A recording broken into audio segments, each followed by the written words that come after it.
In the sky above South Korea, a plane carrying 6 world-renowned oncologists, each holding the key to a potential cure for cancer, suddenly descends into chaos.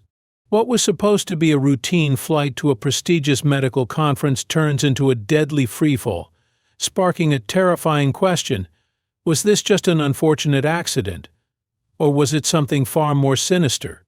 As the aircraft plunges towards the Earth, the doctors find themselves trapped in a race against time, not only for their survival but for the secret that could change the world and the dark forces that might want to keep it hidden forever. Flight 512 had taken off from Incheon International Airport in Seoul, South Korea, on a crisp spring morning. The skies were clear, with barely a cloud in sight, and the aircraft smoothly ascended into the vast expanse of blue. Passengers settled into their seats, some dozing off, while others flipped through magazines or stared out the window. It was a typical flight, no different from hundreds of others that took place every day. But among the travelers, there was something, or rather, someone that set this flight apart. 6 doctors, all specialists in oncology, were seated together, discussing a topic that was both complex and revolutionary: a potential new treatment for cancer.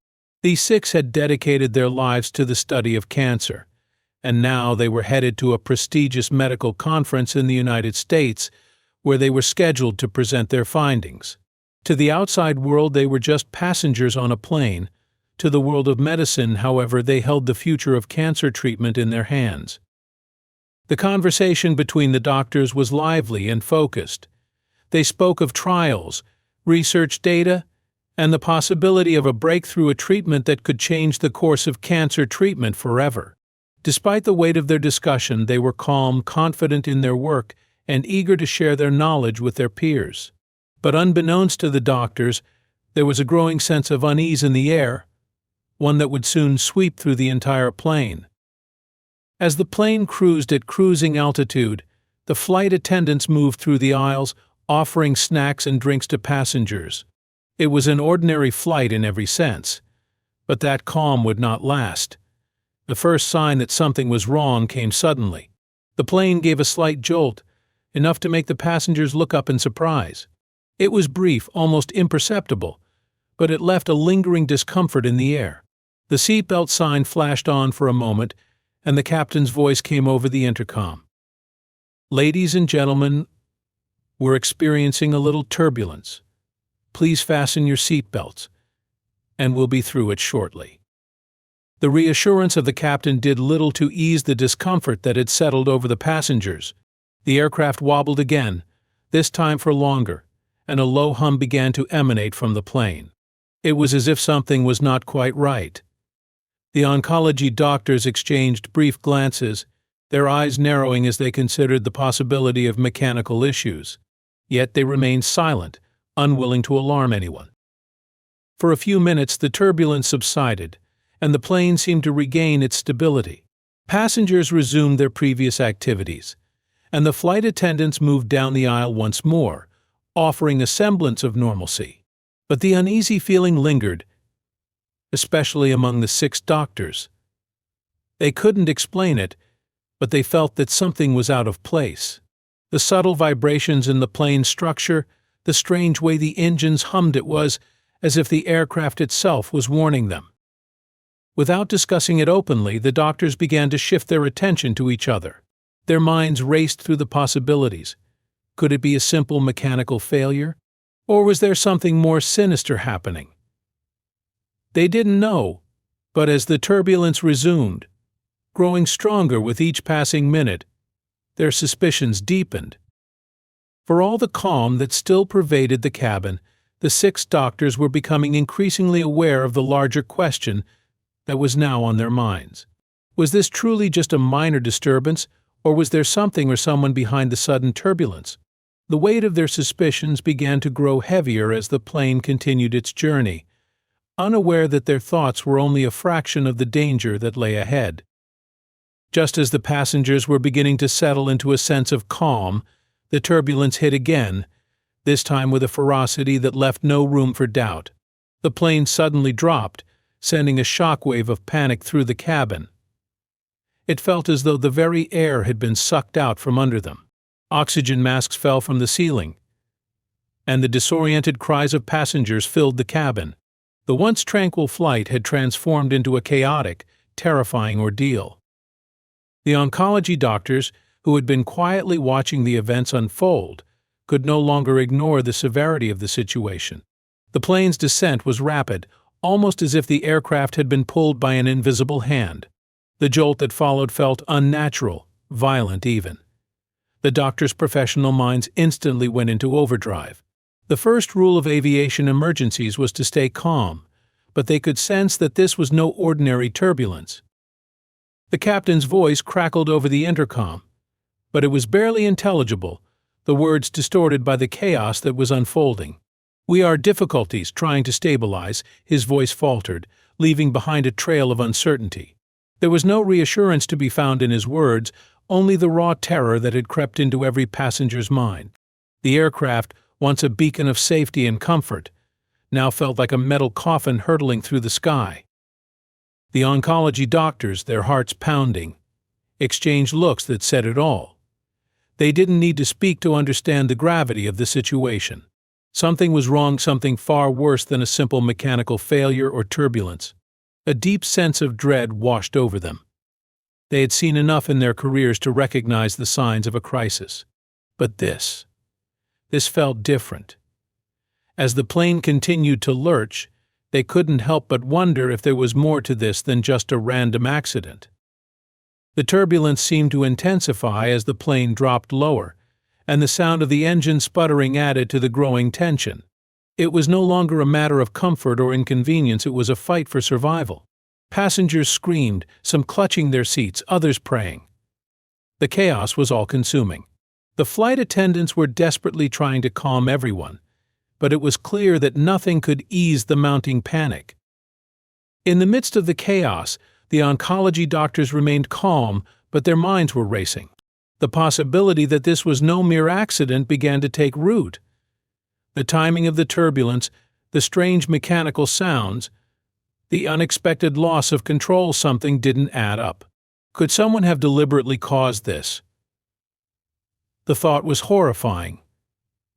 But it was a question that lingered, gnawing at their minds as the aircraft continued to plummet. The plane's descent was unrelenting, and the floor beneath their feet felt like it was giving way.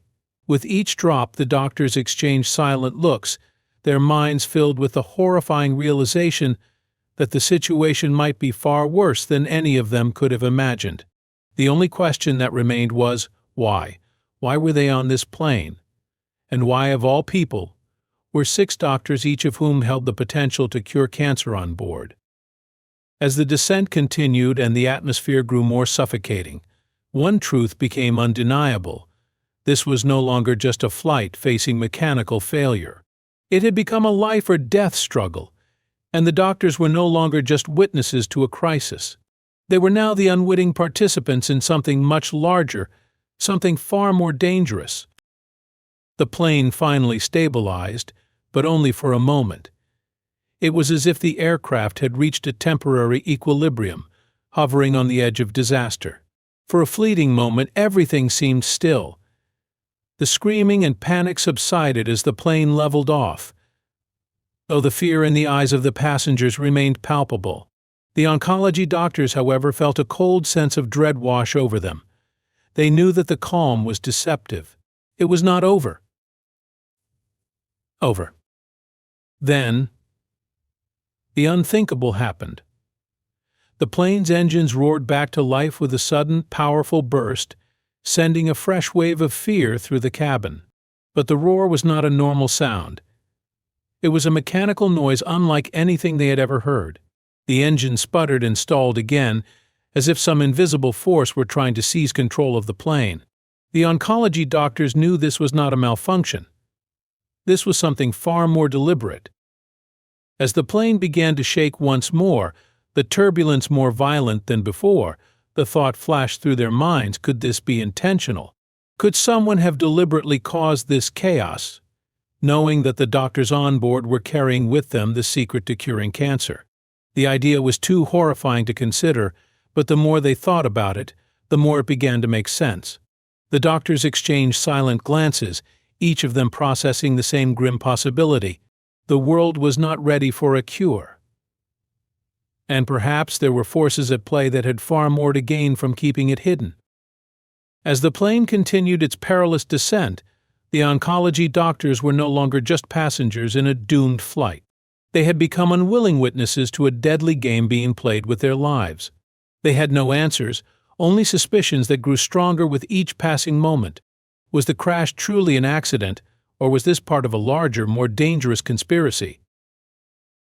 As the plane neared the ground, all semblance of order had collapsed. The passengers were gripped by terror, some of them praying, others in shock, unable to fully comprehend what was happening. The doctors, however, were calm. They knew the end was coming. There was no way to survive a crash of this magnitude. They could only brace themselves for impact, knowing that they were possibly the last people on the planet who held the key to curing cancer. The plane's descent was swift, and there was no escaping the inevitable. With a deafening crash, the aircraft hit the ground, tearing through the earth and sending a shockwave of destruction through the surrounding area. The world went black. In the aftermath, when the dust settled, the wreckage of Flight 512 was all that remained. Rescue teams arrived at the crash site to find a scene of devastation. Some of the passengers had perished, while others, miraculously, had survived. Among them were the oncology doctors. They were severely injured, but alive. Their faces were a mixture of shock and disbelief, their minds still grappling with the horror of what had just transpired. The investigation into the crash began immediately, but the authorities were baffled. There was no clear explanation for what had happened. Mechanical failure had been ruled out. Weather conditions had been perfect. The only thing that stood out was the strange coincidence of the 6 doctors on board, the very people who held the key to curing cancer. The authorities could find no answers, only more questions. As the days passed, conspiracy theories began to circulate.